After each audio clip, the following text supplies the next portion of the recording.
నమస్కారం. I dream ప్రేక్షకులకు స్వాగతం. ముందుగా మీ అందరికీ అంతర్జాతీయ మహిళా దినోత్సవ శుభాకాంక్షలు. ఇవాళ మనతో పాటు ఒక స్పెషల్ గెస్ట్ ఉన్నారు.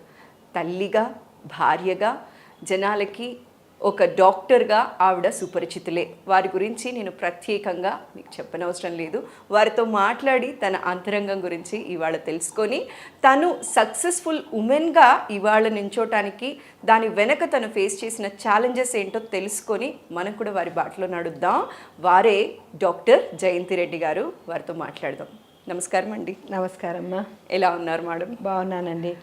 ఈరోజు స్పెషల్లీ మీ ప్రేక్షకులందరికీ అంటే అంతర్జాతీయ మహిళా దినోత్సవ శుభాకాంక్షలు తెలుపుకుంటున్నానండి. Thank you madam. Wish you the same. Thank you ma'am. Madam, ముందు మనం మాట్లాడే కంటే ముందు కూడా అసలు హాస్పిటల్ అంతా చాలా ఆర్టిస్టిక్గా కనిపిస్తోందండి. మీరు యూస్ చేస్తున్న వాటర్ బాటిల్ దగ్గర నుంచి ఆ టేబుల్ పైన చూస్తే వాల్ పైన ఉన్న పెయింటింగ్స్ దగ్గర నుంచి చాలా స్పెషల్గా కనిపిస్తున్నాయి. ఈవెన్ రిసెప్షన్లో కూడా ఒక ఆర్టిస్టిక్గా ఉందండి. ఏదైతే టేబుల్స్ ఇవి కూర్చోటానికి ఇస్తారో అక్కడ కూడా అరుగుల్లాగా కలర్ కాంబినేషన్. అసలు ఈ థాట్ ఎట్లా వచ్చిందండి? ఎవరిది థాట్? యాక్చువల్లీ నాకు ఆల్మోస్ట్ చిన్నప్పటి నుంచి పెయింటింగ్స్ కలెక్ట్ చేయడం అనేది హాబీ. ఓకే. అంటే నాకు టైం ఎక్కువ ఉండేది కాదు కూర్చొని చేసేదానికి, పెయింటింగ్ చేసేదానికి. మా ఫ్రెండ్స్ ఉండేవారు, వారు అందరూ పెయింటింగ్ అది చేస్తుంటే నేను వాళ్ళని చూసేదాన్ని. తర్వాత ఎంబీబీఎస్ అయిపోయిన తర్వాత, ఎండి అయిపోయిన తర్వాత చిన్న చిన్న ఆర్ట్ గ్యాలరీస్లోకి వెళ్ళి చిన్న పెయింటింగ్స్ అవి కొనుక్కునేది నా హాబీ. సో అది ఆ యొక్క హాబీ వల్ల కొన్ని కలెక్షన్స్ తయారైనాయి. అది ఏం చేయాలి అని చెప్పేసి ఆలోచిస్తూ ఉండగా అప్పుడు ప్రియాంక ఉన్నారు కదండి, మా కోడలు గారు. ఆ అమ్మాయి ఏమో తనకి చాలా ఆర్టిస్టిక్ సెన్స్ ఉందండి. She's got a very good aesthetic sense. తను ఒకసారి మేము అవుట్ ఆఫ్ స్టేషన్ వెళ్ళినాము. ఈవెంట్ అటెండ్ అ వెడ్డింగ్. ఒక ఆల్మోస్ట్ 15-20 డేస్ లేము. అప్పుడు తను మొత్తం అంత రూపు అంతా మార్చేసి, మీరు వచ్చేలోపు మీకు ఒక మంచి సర్ప్రైజ్ ప్లాన్ చేశారు. సో తను ఎలాగా అరేంజ్ చేయాలో పెయింటింగ్స్ ఇవన్నీ కూడా తీసి డిస్ప్లే చేసింది. నేను ఐ ఆల్వేస్ ఫీల్ అనమాట, మనం అందరం కూడా చీరలు, నగలు ఇవన్నీ కొనుక్కుంటాము. కానీ బేసిక్గా నగలేంటి, ఎప్పుడైనా ఫంక్షన్స్కి వెళ్ళినప్పుడు వెళ్ళి బ్యాంక్ వెళ్ళి తీసుకొచ్చి వేసుకోవడం అలా జరుగుతుంది. లేదా we enjoy it on other people. So and even it's just not art as painting, any art form అనమాట. ఆర్ట్ ఫామ్లో లలిత కళలు అంటూ ఎన్నో ఉంటాయండి. 64 లలిత కళలు అంటారు. సో అది మా ఫ్యామిలీలో కొంచెం ఈ మ్యూజిక్, డాన్స్ ఇవన్నీ కూడా చాలానే ఉంటుందన్నమాట, ఎక్స్పోజ్ టు దట్. చిన్నప్పుడు మా కజిన్స్ వాళ్ళందరూ పాటలు బాగా పాడేవారు. నేను, మా సిస్టరు, మా కజిన్స్ మేమంతా కూడా భరతనాట్యం నేర్చుకున్నాం, కథక్కు నేర్చుకున్నాం, భరతనాట్యం నేర్చుకున్నాం. సో బేసిక్లీ ఏంటంటే మాకు మా మదర్ అంటే అది కళా పోషకము అన్నది ఉన్నది మా జీన్స్లో. బట్ ఇది స్కల్ప్చర్స్, పెయింటింగ్స్ ఎలాగంటే అండి, మనము ఒక ఫ్రేమ్ లాగా చూడాలి. ఆ ఫ్రేమ్ లోపల మనం ఏది పెడితే ఇంకొక మనిషికి ఆహ్లాదం ఇస్తుంది. కరెక్ట్గా చెప్పారు మేడం. ఇది ఏంటంటే you have to create an atmosphere where ఇవన్నీ కూడా ఫస్ట్ పాయింట్ ఏంటంటే ఇది నేను నా ముందు పెట్టుకొని రోజు చూసుకొని ఎంజాయ్ చేసుకోగలను. అవును. ఇప్పుడు మనం ఏదన్నా కొన్నామనుకోండి, ఏ పెయింటింగ్ అయినా, ఏ చీరన్నా, ఏది పోని కార్ అన్నా, ఇల్లు అయినా, ఏదన్నా అది మన యొక్క ఒక డిజైర్, అంటే మనకి హ్యాపీనెస్ ఇచ్చేది, మనకి ఏది ఆహ్లాదం ఇస్తుందో అది మనం తీసుకుంటాం. అవును. సో అది ఏది అంటే మనం ఆటోమేటిక్గా రోజు చూసేదాన్ని మీద వెచ్చిస్తే బాగుంటుందని. So I just go in front of the paintings, I stand అలా నిలబడి దాన్ని అప్రిషియేట్ చేసుకుంటూ అలాగా రోజు నేను చూసుకోగలను. ఆ యొక్క హ్యాపీనెస్ అంటే a thing of beauty is a Joy for ever. So అది నాకు జాయ్.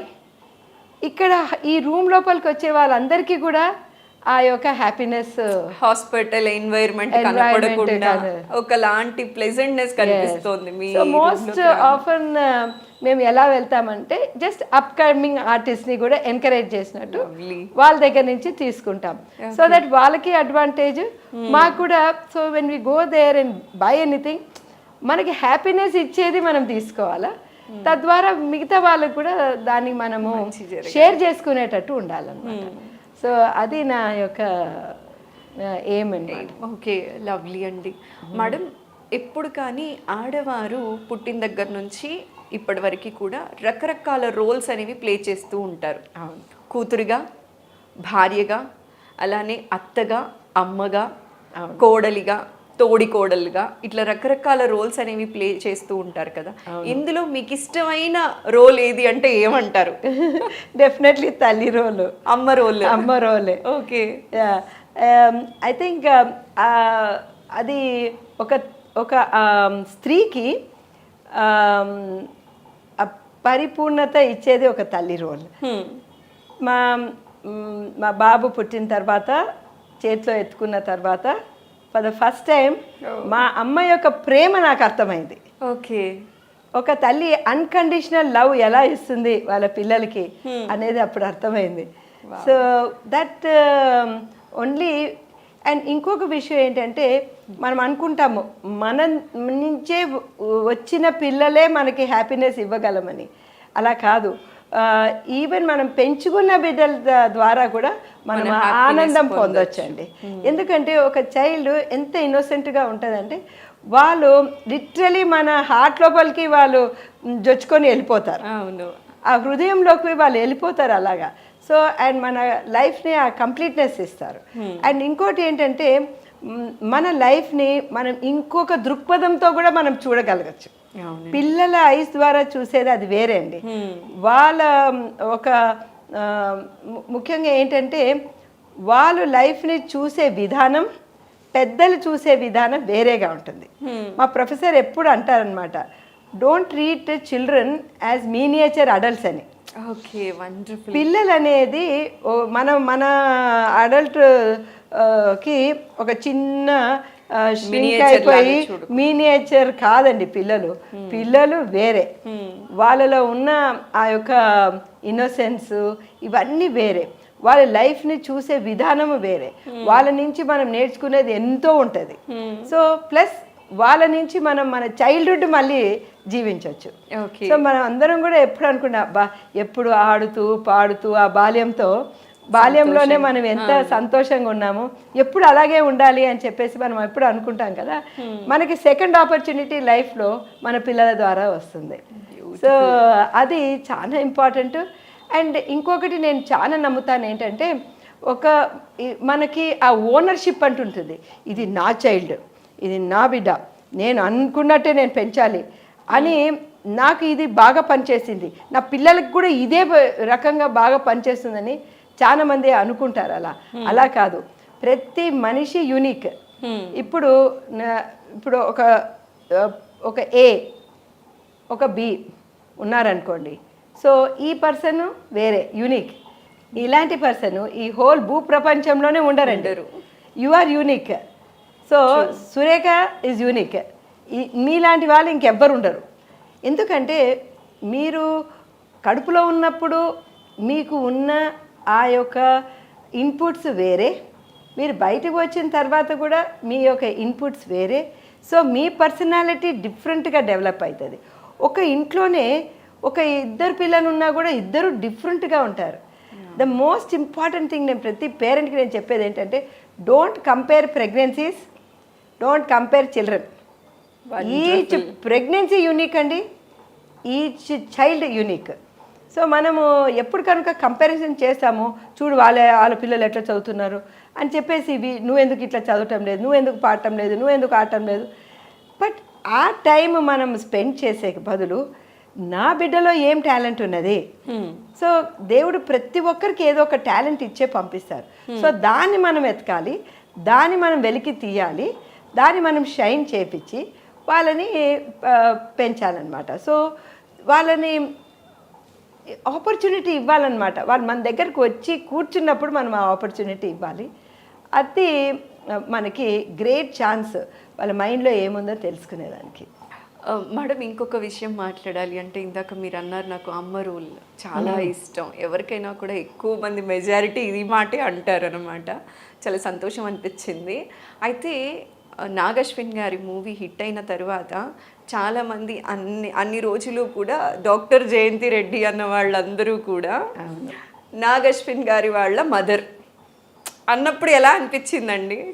అవును, అది ఫస్ట్ ఆఫ్ ఆల్ ఆ ఆనందం వేరే. సో మెయిన్లీ ఏంటంటే నేను దేవుడికి చాలా కృతజ్ఞత చెప్పుకున్నాను అనమాట ఆ టైంలో. ఎందుకంటే ఈ యొక్క దినం నేను చూసేదానికి నాకు ఈ ఆపర్చునిటీ ఇచ్చావు కదా అని.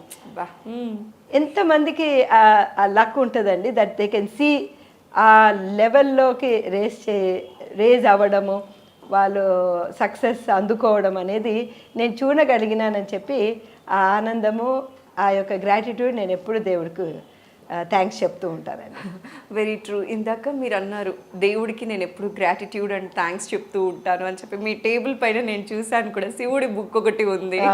సో దేవుడిని నమ్ముతారా అంటే ఏమంటారంటే మీ ఎవ్రీడే లైఫ్లో దైవారాధన కానీ మీరు చేసే పూజా విధానాలు కానీ ఏమన్నా ఉంటాయా అండి? ప్రతిరోజు నేను ఇంత సమయం అయినా నేను కనీసం భగవంతుడి ముందు కూర్చుంటాను. అవునమ్మా, డెఫినెట్లీ డైలీ మార్నింగ్ స్నానం చేసిన తర్వాత నేను దేవుడి రూమ్లో కూర్చుంటాను. అట్లీస్ట్ ఒక 10 to 15 minutes మెడిటేషన్ చేస్తాను. సో అది నా అలవాటు అనమాట. నా 6th క్లాస్ నుంచి చేయడం అనేది అలవరుచుకున్నాను. అది మా పెద్దనాయన యొక్క ఇన్ఫ్లుయెన్స్. మా అందరితో టీఎం మెడిటేషన్, ట్రాన్సెండెంటల్ మెడిటేషన్ అని ఉండే, అప్పుడు చాలా ఫేమస్ ఉండే. అది మాకు అందరికీ బోధించారు. మేమందరూ కూడా ఆ టైంలో నుంచి చేసేవాళ్ళం. సో దానివల్ల ఎప్పుడన్నా చాలా పని ఒత్తిడి వల్ల నేను చేయలేకపోతే నాకు తెలిసిపోతుంది అనమాట. ఆ రోజు యొక్క ఇరిటేషన్ వేరేనే ఉంటుంది. ఆ రోజు నా మూడ్ స్వింగ్స్ డిఫరెంట్గా ఉంటుంది. So I seen it all my life. And ఎప్పుడు కనుక నేను స్ట్రాంగ్గా చేశాను అప్పుడు డెఫినెట్లీ నా స్కూల్ డేస్ నుంచి 6th నుంచి కదా, నా స్కూల్ డేస్ నుంచి కూడా నా స్కూలాస్టిక్ కెరియర్లో నాకు వచ్చిన మార్కులు, కాలేజ్లో మెడిసిన్లో నాకు వచ్చే మార్కులు ఎప్పుడు ఎక్కువే ఉండేది నేను మెడిటేషన్ బాగా చేసినప్పుడు. సో అందుకే నాకు దాని యొక్క సత్ఫలితాలు తెలుసు కనుక నేను ఎప్పుడు పేషెంట్స్కి చెప్తూ ఉంటాను. బికాజ్ 90% మనకు వచ్చే రుగ్మతాలన్నీ కూడా మైండ్లో స్టార్ట్ అవుతుంది. స్ట్రెస్ వల్ల అన్ని రకాలుగా. సో అది మైండ్లో స్టార్ట్ అవుతుంది. దానివల్ల బాడీ ఒక రకంగా రియాక్ట్ అవుతుంది. సో దాన్ని మనము సోమాటిక్ డిసీజ్ ఉంటామన్నమాట. So it is psychosomatic. So ఇలాంటివి ప్రాబ్లమ్స్ మనము గుర్తించి ఎక్కడి నుంచి స్టార్ట్ అవుతుందో మనం తెలుసుకొని అప్పుడు ట్రీట్మెంట్ ఇస్తే ఇంకా మంచి ఫలితాలు వస్తాయని. ఓకే మేడం, ఇంకొక విషయం మాట్లాడాల్సి వస్తే, సార్ ఒకవైపు టాప్ మోస్ట్ యూరాలజిస్ట్ అండి, మీరు ఒకవైపు top most gynaecologist, one of the top most అని చెప్పొచ్చండి. అయితే చాలామంది ఆడవారు కానీ అమ్మాయిలు కానీ ఫీల్ అయ్యేది ఏంటి అంటే, పెళ్ళితో నాకు శుభం కార్డ్ పడిపోతుంది, నా హోప్స్ అన్నీ కూడా పక్కన పెట్టేయాలేమో, నా గోల్ నేను రీచ్ అవ్వలేదు. ఇప్పటి జనరేషన్ తీసుకున్నట్లయితే నా కెరియర్కి ఎక్కడ ఫుల్ స్టాప్ పడిపోతుందో అని పెళ్ళికి ఆలోచించే అమ్మాయిలు కూడా బోల్డ్ అంతమందే ఉన్నారు. కానీ మీకు మాత్రం మీ లైఫ్కి అక్కడే శ్రీకారం పడింది అని మీ సన్నిహితులు కానీ ఎవరైనా సరే చెప్తూ ఉంటారు. దీన్ని మీరు ఎలా చెప్తారండి? అంటే సార్ సపోర్ట్ కానీ మీ అత్తగారి వైపు నుంచి సపోర్ట్ కానీ ఆ రోజుల్లో ఎలా ఉండిందండి? డెఫినెట్లీ అండి, మా వారి సపోర్టు, మా పేరెంట్స్ సపోర్ట్ అండి. ఫస్ట్ మా పేరెంట్స్ సపోర్టు, తర్వాత మా వారి సపోర్టు, మా ఇన్లాస్ సపోర్టు. సో ఇవన్నీ కూడా మా చిన్నప్పటి నుంచి మా తాతగారు మమ్మల్ని పెంచారు. మా ఫాదర్ ఏమో డిస్ట్రిక్ట్స్లో ఆయన సర్జను. సో డిస్ట్రిక్ట్స్లో పనిచేశారు, 11 years నిజామాబాద్ డిస్ట్రిక్ట్లో పనిచేశారు. తర్వాత ఉస్మానియా హాస్పిటల్లో ప్రొఫెసర్గా రిటైర్ అయినారు. సో మేము ఇక్కడే ఉండేవారము. అయితే ఆ టైంలో బేసిక్గా మేము ఏది చదవాలనుకుంటే we had that free hand. ఆ ఫ్రీ హ్యాండ్ అంటే ఇప్పుడు ఫస్ట్ మనం బాల్యం నుంచి వెళ్ళాలనుకుంటే, మేము డాన్స్ నేర్చుకోవాలనుకుంటే మా తాతగారు మమ్మల్ని తీసుకువెళ్ళి డాన్స్ క్లాస్లో మళ్ళీ కూర్చొని మళ్ళీ మమ్మల్ని తీసుకొచ్చేవారు. సో అంత సపోర్ట్ ఉండే అనమాట ఫ్యామిలీలో. నా చెల్లెలు అనమాట శ్రీదేవి అని, తను కూడా డాక్టర్ యుఎస్ఏలో ఉంది. మా ఇద్దరిని తీసుకువెళ్ళేవాళ్ళం, తీసుకొచ్చేవాళ్ళు. మా చేత అరంగేట్రం చేపించారు 1976లోనే. So whatever we wanted to do మాకు సపోర్ట్ ఉండేదన్నమాట. మేమిద్దరమే ఆడపిల్లలు. ఎప్పుడు కూడా మా ఫాదరు వివక్షత చూపించలేదన్నమాట. ఎప్పుడు నాకు బాయ్ ఉంటే ఎంత బాగుండేది, నాకు ఒక కొడుకు ఉంటే బాగుండేది కదా అని చెప్పేసి మా చేతే మాకు ఆ ఫీలింగే రానియలేదండి. అందుకే మేము ఎప్పుడైనా పేషెంట్స్ చూస్తే ఇద్దరు ఆడపిల్లలు పుడితే వాళ్ళు ఏడవడము, సో అలాంటి ఫీలింగ్స్ పెట్టడము. నేను అసలు డోంట్ వెరీ జయంతి శ్రీదేవి పుట్టింది అనుకో అంటాను. సో ఏంటంటే ఆ యొక్క ఎంకరేజ్మెంట్ వల్ల మేము చదువుకోగలిగినాము. And also whatever we wanted to do we are achieved. అయితే ఇది వాళ్ళ ప్రతి ఒక్కరు ఆ ఎన్వైరన్మెంట్లో ఉన్నప్పుడు అరే ఆడపిల్ల పుట్టిందిరా అని చెప్పి అనుకుంటే అప్పుడు ఆ అమ్మాయిలో ఒక రకమైన అభిమానం దెబ్బతింటుంది. సో అదే ఇంట్లో అసలు నువ్వు గర్ల్ అనే ఫీలింగే ఎప్పుడు లేదండి. నువ్వు టెన్నిస్ క్లాస్కి పోతావా, నువ్వు బ్యాడ్మింటన్ క్లాస్కి పోతావా, నువ్వు టైపింగ్, మాకు టైపింగ్ కూడా నేర్పించినారు ఆ టైంలో అప్పట్లో. That was in 1974-75 like that. So అప్పుడు ప్రతిదీ కూడా బాయ్ ఏది చేస్తే నువ్వు కూడా చేయగలగాలి అని చెప్పి ఇద్దరు కూడా, మా తాతగారైనా మా నాన్నగారైనా what a man can achieve you can achieve అని అది మాకు పెట్టేవారనమాట. అది కంటిన్యూస్ ఆ ఎంకరేజ్మెంట్ ఇన్స్పిరేషన్ ఇచ్చారు. సో ఆ విధంగా నేను చాలా లక్కీ అని చెప్పాలి. ఓకే, మేము మా సిస్టర్స్ కజిన్స్ అందరూ మేము చాలా lucky. So we never face that sort of discrimination అనమాట. బాయ్ గర్ల్ అనే డిస్క్రిమినేషన్ లేదు. అండ్ నేను అందరు కజిన్స్లోకి ఫస్ట్ దాన్ని కనుక all eyes were on me. నువ్వు బాగా చదువుకోవాలా, నేను అలానే వెళ్ళాలి. మా మమ్మీ ఎప్పుడు అనేది నువ్వు లీడింగ్ అనమాట, నువ్వు బాగా చదివితే నీ వెనక అందరూ కూడా చక్కగా చదువుతారు. సో అలాగే నా వెనక టోటల్ 4 డాక్టర్స్ అయిపోయినారు అనమాట. సో అది కూడా ఒక ఇన్స్పైరింగ్ పాయింట్ ఉండే. అండ్ హార్డ్ వర్క్ ఎప్పుడు మాకు ఎంకరేజ్మెంట్ ఉండేది, ఎందుకంటే మా ఫాదర్ చాలా హార్డ్ వర్కింగ్, మా అమ్మ కూడా. సో ఇంట్లో మేము ఆ ఎన్వైర్న్మెంట్ చూసాం కనుక it was very easy. And after marriage మా హస్బెండ్ కూడా ఆయన ఏది చేసినా కూడా టోటల్ ఫెలిసిటేటర్ అనమాట. ఏది కూడా అడ్డం చెప్పలేదు. నేను ఏది సబ్జెక్ట్ చేయాలన్నా కూడా నాకు టోటల్ ఎంకరేజ్మెంట్ ఇచ్చారు. మా ఇన్లాస్ నుంచి కూడా టోటల్ ఎంకరేజ్మెంట్ ఉండేదన్నమాట. అండ్ మా పిల్లలు పెరిగేటప్పుడు మా తల్లిదండ్రులు బాగా చూసుకున్నారు వాళ్ళని. సో నాకు అది ఎప్పుడు ఆ ఫీలింగ్ రాలేదు, ఎందుకంటే మీరు బిజీ లైఫ్లో ఉండిపోతారు. అది అనమాట మెయిన్ ప్రాబ్లం. ఇప్పుడు అందరూ ఆలోచించేది ఏంటంటే they want to have their own nuclear families. ఇప్పుడు నువ్వు న్యూక్లియర్ ఫ్యామిలీలో ఉన్నావంటే నువ్వు, మీ వారు, మీ పిల్లలు. సో నువ్వు కెరియర్ మీదకి చాలా ఆలోచించాల్సి వస్తుంది. అరే 1 చైల్డ్ ఇనఫ్, ఈ 1 చైల్డ్తోనే నేను ఇంత కష్టపడుతున్నాను, మళ్ళీ నా కెరియర్కి మళ్ళీ బ్రేక్ వస్తుందని చెప్పేసి. సో దట్ వే ఏంటంటే మాది అంతా ఉమ్మడి కుటుంబం ఉండే, we are all staying together. Okay. So అందరూ కలిసి ఉన్నందుకు మా పిన్నమ్మని కూడా చూశాను అనమాట. మా తాతగారింట్లో వాళ్ళందరూ కలిసి ఉండేవారు అనమాట. సో వాళ్ళ పిల్లలకి ఏం ప్రాబ్లం లేదు, వాళ్ళు కలిసి పెరిగారు, మేమందరం కూడా కలిసి పెరిగాం. So that is the beauty of joint family. Nuclear families వచ్చేటప్పటికి టెన్షన్ ఎక్కువ అయిపోతుంది అనమాట అమ్మాయికి. అరే నేను సరిగ్గా పెంచగలనా లేదా అనే టెన్షన్. సో ఇదేంటంటే నన్ను మా అమ్మ నాన్న బాగా పెంచారు, మా పిల్లల్ని కూడా బాగా పెంచుతారు అనే ఆ ధైర్యం అనమాట. దాంతో we could go head and do what ever we wanted. And మా ఫాదర్ కూడా బాగా ఎంకరేజ్మెంట్ చేసేవారు అనమాట. నేను suppose I was going out and doing surgeries అవన్నీ కూడా హీ యూస్ టు సే ఎంతమందికి ఆపర్చునిటీ వస్తుంది. That was long back in 90s. అప్పుడు ఇంతమంది లాప్రోస్కోపిక్ సర్జన్స్ కూడా ఎవరు లేరు. So when he taught us driving, so I used to take a vehicle, put all my instruments in that. నేనే drive చేసుకొని with the people. Yes, I used to go to one end of the city to the other end and do laparoscopic surgery. So that's why the initiative తో we got experience అనమాట. Okay. So actually చాలా మంది అనుకుంటారనమాట ఈ doctor ఉంటే అది కూడా speciality చేసినప్పుడు మా ఫాదర్ ఎప్పుడు ఒకటే అడిగేవారు అనమాట, what type of person you want. అంటే అంత వినడానికి చాలా బాగుందండి. అప్పట్లో మిమ్మల్ని అడిగి చేయటం అనేది అద్భుతం. Yeah, so I would always tell అనమాట, ఒకటే ఏదన్నా చేయని any profession, but he should be doing the profession of his liking. Okay. ఇప్పుడు ఏంటంటే, ఇప్పుడు నేను సర్జరీ చేస్తున్నాను అనుకోండి, ఆయన ప్యాషన్తో ఆ సబ్జెక్ట్ తీసుకున్నారు అనుకోండి, so he is going to be very happy doing his subject. So ఒక happy person can make another happy person happy, another person happy. So one happy person can make another person happy.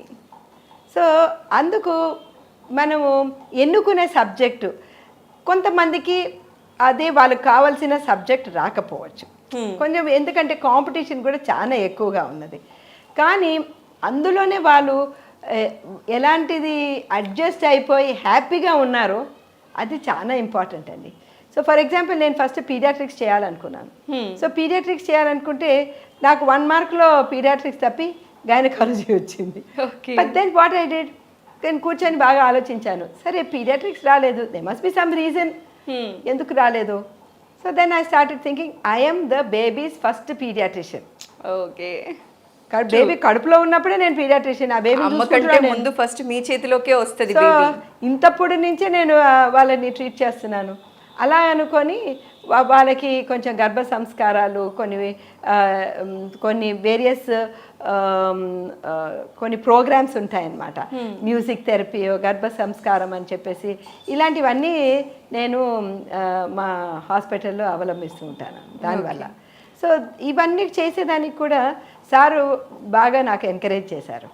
ఇంకొక విషయం ఏంటంటే, doctor Jayaram Reddy, నాకు ఇద్దరికి కూడా travelling అంటే చాలా ఇష్టం. That is a common passion అనమాట. సో మేము ఎవ్రీ ఇయర్ ఒక ఇంటర్నేషనల్ ట్రావెల్, ఒకటి ఇండియా ట్రావెల్, ఒకటి ఆంధ్రప్రదేశ్ ట్రావెల్, ఒకటి ఇండియా హైదరాబాద్లో ఏదో ఒకటి కొత్తది మనం చూడాలి, ఎక్స్ప్లోర్ చేసి explore. And when we go we really read about it, అంత మస్తు చదువుకొని. అండ్ దెన్ ఇప్పటికి కూడా నాకు హిస్టరీ ఛానల్ అంటే చాలా ఇష్టం, and read about history books. So these are somethings which I like. And అట్లనే ఏమైందంటే, ఆయన పేరు జయరామ్ రెడ్డి, నాది జయంతి రెడ్డి.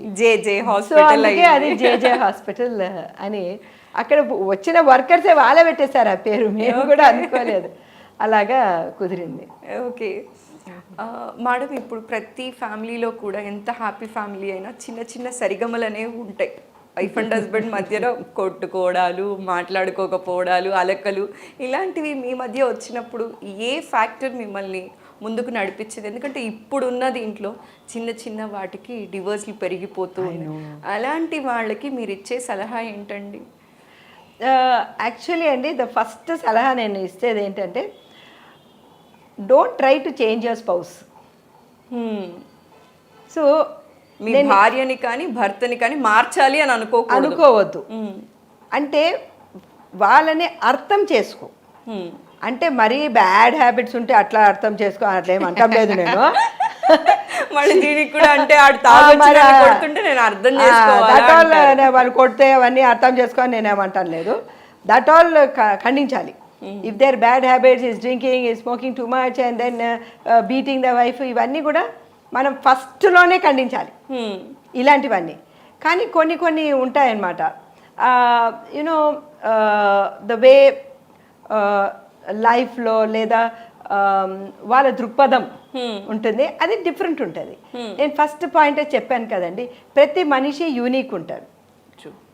ఈ ఇద్దరు పిల్లలు, ఒక తల్లి కడుపులో పుట్టిన ఇద్దరు పిల్లలు కూడా సేమ్ ఉండరు. ఒకటేసారి పుట్టిన ట్విన్స్ కూడా సేమ్ ఉండరు. అలాంటిది నువ్వు ఒక వాతావరణంలో పెరిగావు, ఆయన ఇంకొక వాతావరణంలో పెరిగారు. ఆయనకి వచ్చిన ఇంబైబ్ అయిన క్వాలిటీస్ వేరే ఉంటాయి, నీకు ఇంబైబ్ అయిన క్వాలిటీస్ వేరే ఉంటాయి.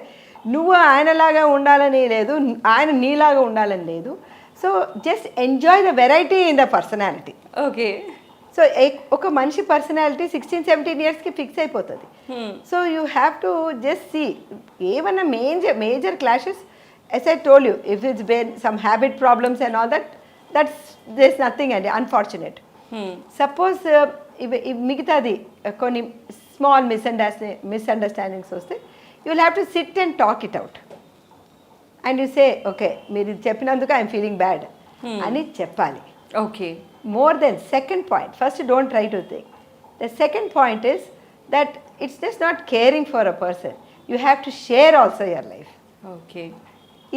ఇది ఏంటంటే మీ లైఫ్లో ఏం జరిగింది, ఈరోజు నేను హాస్పిటల్లో ఈ కేసు చేశాను అంటూ హ్యాపీగా పోయి ఇంకొక మనిషికి షేర్ చేయడం అనేదే కదండి కామ్రేడీషిప్. నిజం. సో ఇప్పుడు ఆయనకు రెడీ లేడు వినేదానికంటే వేర్ ఇస్ దట్, అది మన ఉన్న ఎంతోజాసం అంతా చూస్తానే పోతుంది. సో అది అన్నమాట. So when you are not only caring, you also have to share and listen to other person.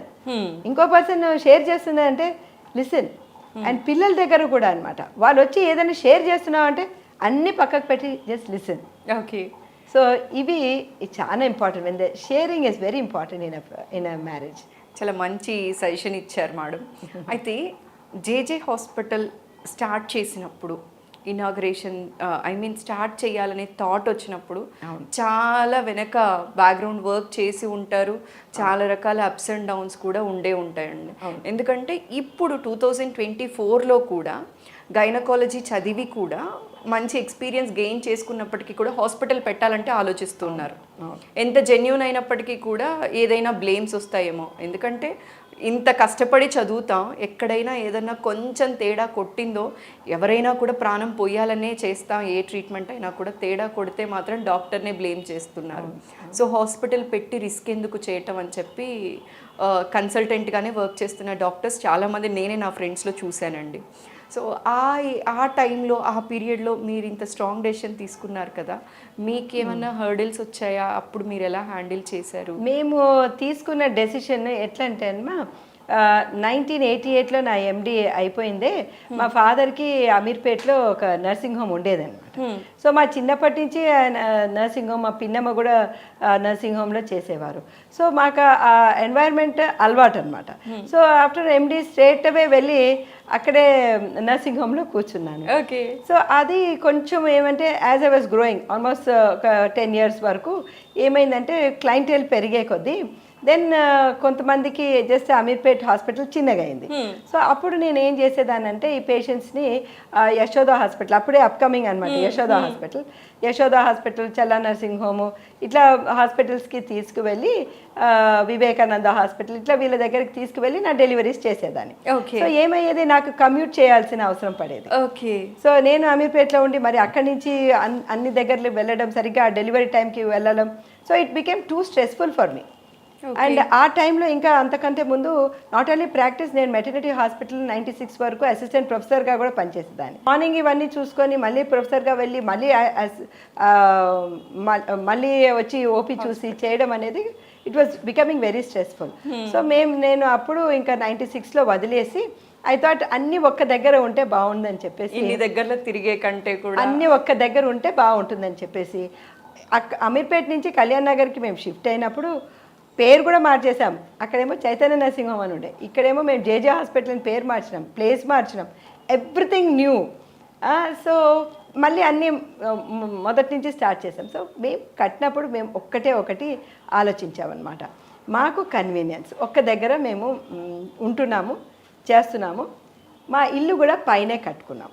Okay. So దానివల్ల ఏమవుతుందంటే పేషెంట్కి అవైలబిలిటీ ఎక్కువైతుంది, ఎప్పుడైనా సరే అవైలబుల్ యో. సో ఆ ప్రాబ్లం ఇనిషియల్లీ ఏమైందంటే ఈ చుట్టుపక్కల యాక్సిడెంట్ కేసులు, హార్ట్ పేషెంట్స్ అందరు వచ్చేవాళ్ళు, వాళ్ళందరికీ మేము ఫస్ట్ ఎయిడ్ చేసి పంపించేవాళ్ళు.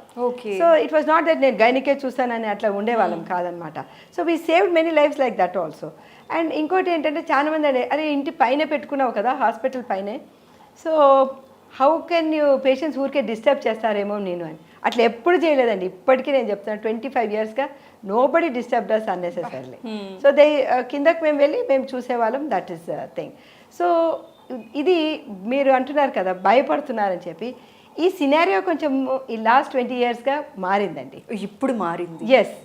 ఏమంటే ఇప్పుడు కన్జ్యూమర్ ప్రొటెక్షన్ యాక్ట్ అది వచ్చిన తర్వాత how we deal, and also definitely ఈ యాక్ట్స్ అన్నీ అంటే PCPNDT యాక్ట్, MTP యాక్ట్, ఇవన్నీ కూడా చాలా స్ట్రిక్ట్గా అమలు చేస్తున్నారు. సో దానికి ఏమంటే మీరు ఒక్కరే కాదు, నీ పక్కన ఇంకా చాలా మంది అసిస్టెంట్స్ అవసరం పడుతున్నది. So and as I was growing I took assistants. Okay. So నేను ఒక్కదాన్ని ఇంత బర్డన్ నేను మోయలేను. సో వాళ్ళు కూడా కూర్చొని ప్రోటోకాల్స్ తయారు చేసి ఈ ప్రోటోకాల్స్ ప్రకారం మనం చెయ్యాలి అని చెప్పి ప్రతి ఒక్కరు కూడా అదే ప్రోటోకాల్స్ ఫాలో అయ్యేటట్టు చేస్తున్నాం అనమాట. But still sometimes some hiccups will happen. దానికి we have to be totally ఏమంటే ఎంపథెటిక్గా ఉండాలి టువర్డ్స్ ద పేషెంట్. ప్రతి పేషెంట్తో కూడా ఏ కాలం అని కాదు, ఏ టైం అని కాదు, every time you should be nice and understanding and మంచిగా మాట్లాడి వాళ్ళకి మనం చేయగలిగేది మనం చేయాలి. మనం చేయలేంది అమ్మ నాకు తెలుసు బెస్ట్ డాక్టర్ అక్కడికి వెళ్ళండి అని చెప్పి నీకు ఏ స్కిల్ ఉందో అంతవరకే చేయాలి. నీకు లేని స్కిల్ నీకంటే బెటర్ స్కిల్ ఉన్న వాళ్ళని తెప్పించుకొనన్నా చేయాలి, లేదా అక్కడికి మనం రెఫర్ అన్నా చేయాలి. సో ఆ యొక్క విచక్షణ జ్ఞానం అది పెట్టుకొని మనం చేయాలి. అండ్ ఆల్సో యాజ్ వేరే మార్గం లేదు ఈ కాలం, we should have all the professional indemnity అవన్నీ కవరేజ్ మనం తీసుకోవాలి.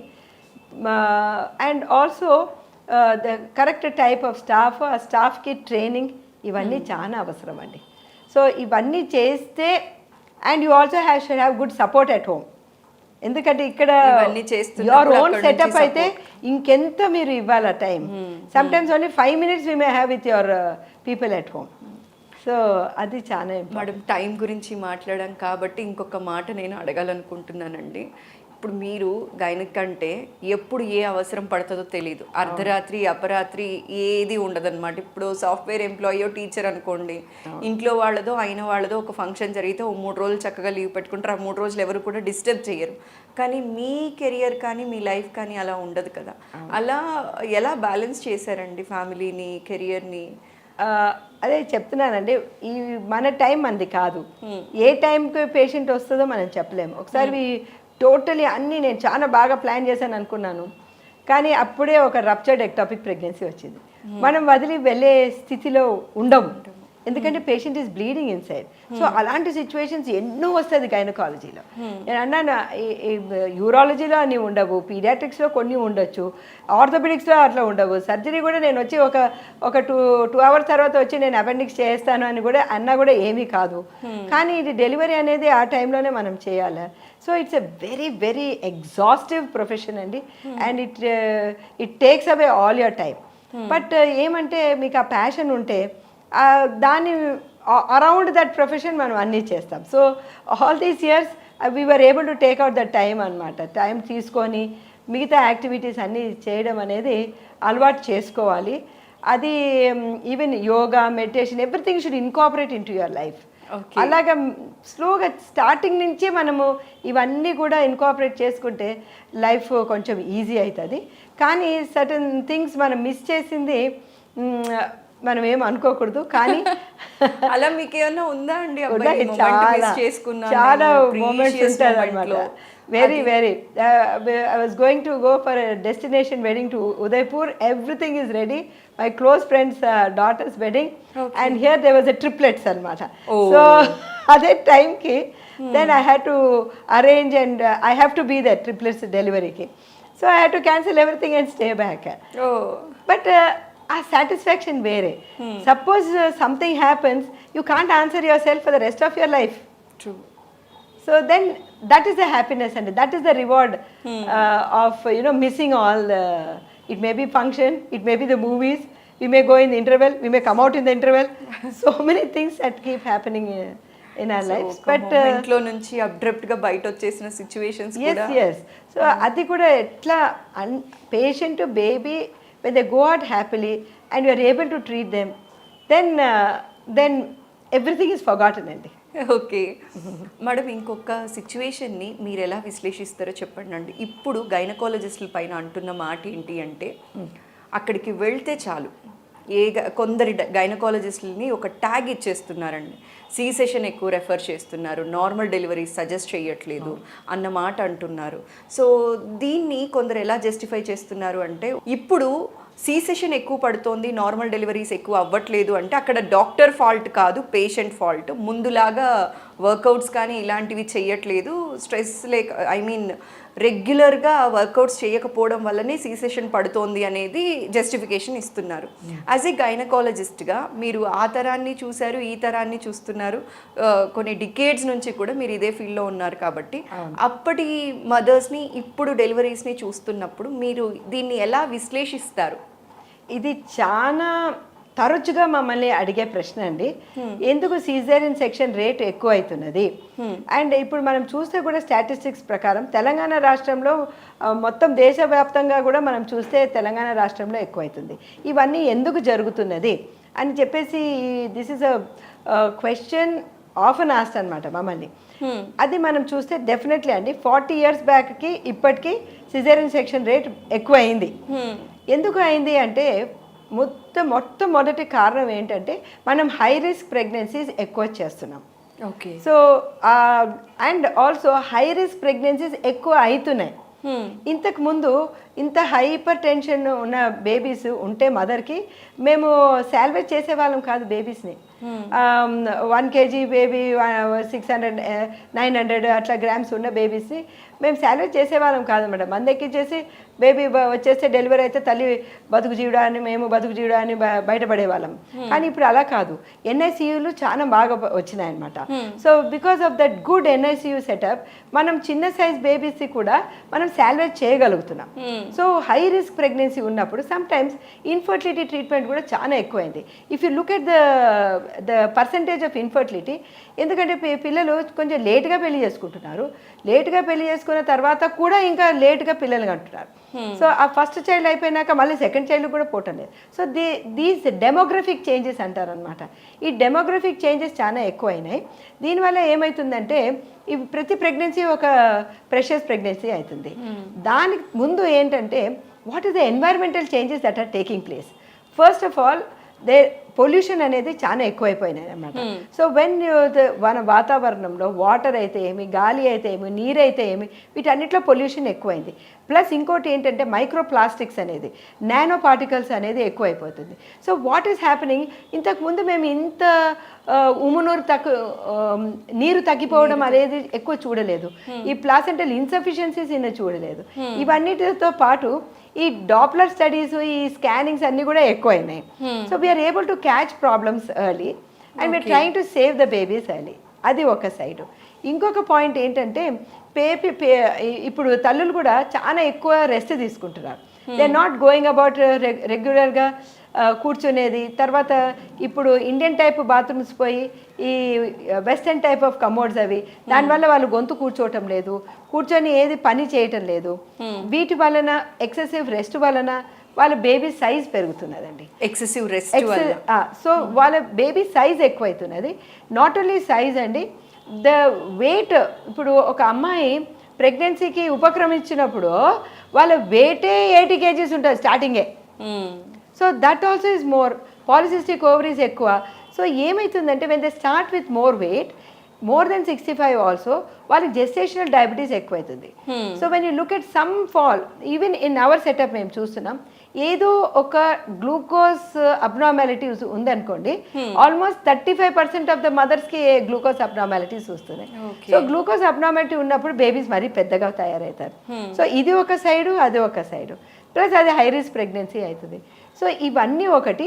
ప్లస్ ఇప్పుడు ఈ మధ్యలో వెరీ గుడ్ ఇండక్షన్ మెడిసిన్స్ వచ్చాయి. సో మనం ఇండక్షన్ ఆఫ్ లేబర్ మనం ఎక్కువగా యూజ్ చేయాలి. ఇండక్షన్ ఆఫ్ లేబర్ తక్కువ చూసి అరే హైరెక్స్ ఉందని అమ్మ డేట్ పెట్టుకోండి చేద్దామనేది చేయకుంటే, ఇండక్షన్ ఆఫ్ లేబర్ చేయకుంటే సిజేరియన్ సెక్షన్ రేట్ ఎక్కువ అవుతుంది. సో ప్రైమీస్ అంటే ఫస్ట్ ప్రెగ్నెన్సీ వాళ్ళ మీద మనము కాన్సన్ట్రేట్ చేస్తే వాళ్ళకి ఎక్సర్సైజ్ చేయించడము, మెంటల్గా వాళ్ళు రెడీగా ఉండడం, ఇవన్నీ వాళ్ళకి కరెక్ట్ ఎఫెక్టివ్ కరెక్ట్ యాటిట్యూడ్ ప్రెగ్నెన్సీతో ఉండాలన్నమాట. ఎందుకంటే this is not abnormal, this is normal అనే యాటిట్యూడ్ అనమాట. మనం ఎంత నార్మల్ అనుకోవాలన్నా కూడా so many things are happening in and around us. Okay. So దాని మీద కూడా మనం దృష్టి సాగించాలి. The amount of pollution in the air sometimes it is almost equal to Delhi in Hyderabad. So ఇవన్నీ కూడా చూస్తే ఉమ్ము నీరు తగ్గిపోవడము, ఈ హై రిస్క్ ప్రెగ్నెన్సీస్ రావడము, ప్రెషస్ ప్రెగ్నెన్సీ అవ్వడం, దీనివల్ల సిజేరియన్ సెక్షన్ రేట్ ఎక్కువైంది. ఇది తగ్గించాలంటే మనం ఫస్ట్ నుంచి న్యాచురల్ డైట్ చేయడము, వాళ్ళకి యోగా, మెడిటేషన్ ఇవన్నీ కూడా ఇంట్రడ్యూస్ చేయడం, యాంటీనేటల్ అంటే ప్రీనేటల్ ఎక్సర్సైజెస్ ఇవన్నీ కూడా అవసరం అండి. And induction of labour. And ఇంకొకటి చాలా ఇంపార్టెంట్ థింగ్ ఇస్ మనం వెయిట్ చేయాలి. చాలా మందికి 36 వీక్స్ 9వ నెల పడంగానే ఇంకా అయిపోతుంది అనుకుంటారు డెలివరీ. సో వెయిట్ చేయాలి, 40 వీక్స్ వరకు వెయిట్ చేయాలి. 40 వీక్స్ తర్వాత 1 వీక్ కూడా వెయిట్ చేయాలి. ఓకే, అది వెయిట్ చేయటం లేదు, భయపడిపోతున్నారు. సో ఆ భయపడకుండా ఉండేదానికి బేబీ బాగుందా లేదా అని స్కానింగ్ చేసి డాప్లర్ చేసి మనం నిర్ధారణ చేయొచ్చు. సో ఇలాంటివన్నీ కూడా మనము we have to take it in to account. దానివల్ల సిజేరియన్ సెక్షన్ రేట్స్ పెరుగుతున్నది. ఇవన్నీ చేసి మనం తగ్గించవచ్చు. Thank you so much madam. ఇవాళ మీ వాల్యుబుల్ టైం మా ప్రేక్షకుల కోసం కేటాయించి చాలా విషయాలు మాకు తెలియచేశారు. అండ్ అలానే అమ్మ అవ్వటం ఒక వరం అంటారు, అలాంటి బోలెడంత మందికి అమ్మయ్యే అవకాశం మీరు కల్పించారు. థ్యాంక్ యూ సో మచ్ అండి. మరోసారి మీకు ప్రత్యేకంగా అంతర్జాతీయ మహిళా దినోత్సవ శుభాకాంక్షలు. నమస్కారం అండి. థ్యాంక్స్ అండి, మీకు అందరికి కూడా థ్యాంక్ యూ సో మచ్ అండి.